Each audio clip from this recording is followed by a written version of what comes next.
And so it goes. Instead of watching a movie this evening, I decided to finish reading Harry Potter and the Sorcerer's Stone by J.K. Rowling. Yes, yet again. I've read it a number of times in my life, and this is the second time I've read it, and I'm doing a notes video for it for this channel. So these are notes from my July/August 2026 reading of Harry Potter and the Sorcerer's Stone by J.K. Rowling. Today is Tuesday for August 2026 AD. And here I, Tanis, she, her, hers of Seattle, talk through my book and reading notes for my July/August 2026 reading of a book about a boy who finds out he is a wizard and attends his first year at magic school.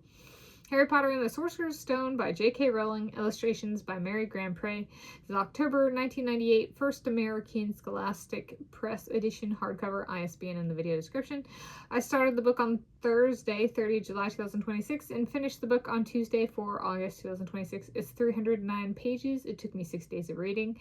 30 pages Thursday, 30 July, 15 pages Friday, 31 July, 15 pages Saturday, 1 August, 40 pages Sunday, 2 August, 70 pages Monday, 3 August, 139 pages Tuesday, 4 August. If it looks kind of like yellow orange light out behind me. Wildfire smoke during my reading helped to make it feel like start of term / Halloween at Hogwarts as I read. And then we have wildfires smoke in the Seattle area, and there's wildfires over eastern Washington, central Washington, east of here, and I can smell the smoke, and it's, the sunlight is a little bit different, and the sky is hazy, and there's apple orchards and fruit orchards out that way, like in October there can be the smell of like leaves, like fallen leaves and stuff, so it's kind of, the smoke is kind of like that, but it's also like it's carrying the smell of the orchards this way, and I really enjoy like apple cider in like October and autumn, so there's a little bit of that smell or something. But yes, so I was like, those natural disaster wildfires, actually it made it a very like, it's warm like summer and smells and kind of looks like autumn, so it was kind of fun. So essentially this boy, doesn't know he's a wizard, then he finds out, he gets his, this is the one where Harry Potter gets his Hogwarts letter. It's hand delivered. It finally reaches him, and he's able to read it. Hand delivered from Hagrid, groundskeeper at Hogwarts, which is a school for magic that he is invited to and ultimately goes to. And he has there's kind of he doesn't necessarily have his parents, but he goes to school and he meets friends and makes friends. And the school has different, like, they live at the school and learn magic, and they have stuff like potions class and like turning items into different items, and there's a sport in it, Quidditch, which has like people flying around on broomsticks. And so this book really introduces kind of like through an action and adventure the world of magic in the school of Hogwarts to the audience. And it's book 1. Up next, book 2, Harry Potter and the Chamber of Secrets, for myself. And the kind of plot line here is there's a dark wizard, a really well-known dark wizard, and he's kind of like trying to come back and pursue this like stone that can make kind of like a life-lengthening eternity, immortality, some kind of stone. So that's a plot throughout, as well as just kind of learning and being introduced to magic in Hogwarts.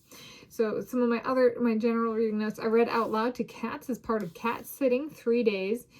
To make a computer course analogy and linguistic self-characterization, I might describe my reading out loud abilities / style more as web design than keyboarding, less like an audiobook.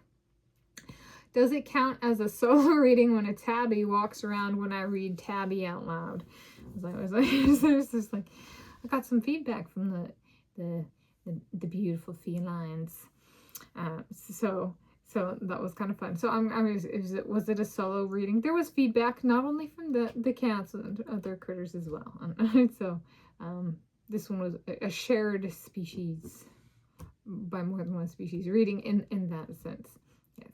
All right, so it was a shared reading. There we go. Okay. Train ticket for Hogwarts was 1 September, so I'm a little early in the year for this reading, though not too early. A barred owl visited me on Monday, 3 August 2026, yesterday, and was very forward. The morning after I read about Harry Potter getting his owl. His was a snowy owl. I read about that on Sunday, 2 August 2026. So not only were the cats, having their say, so was the owl, an owl. We had wildfire smoke during the reading, made it feel like October in autumn, which is northern hemisphere, when I was reading. Timely for start of term and Halloween at Hogwarts. And then Kona Dog stayed mellow and friendly during my reading, perhaps communicating he was more like Fang, the dog of Hagrid, the groundskeeper, than Fluffy, a three-headed dog guarding a trapdoor. And then, since I have read and covered this before, previously I said, or at least characterized with, a character named Filch, who enforced the rules and had a cat named Mrs. Norris. Do I stand by my self-characterization with this reading? Yes, though Kona made it known he is Fang to me being Hagrid. So there's that.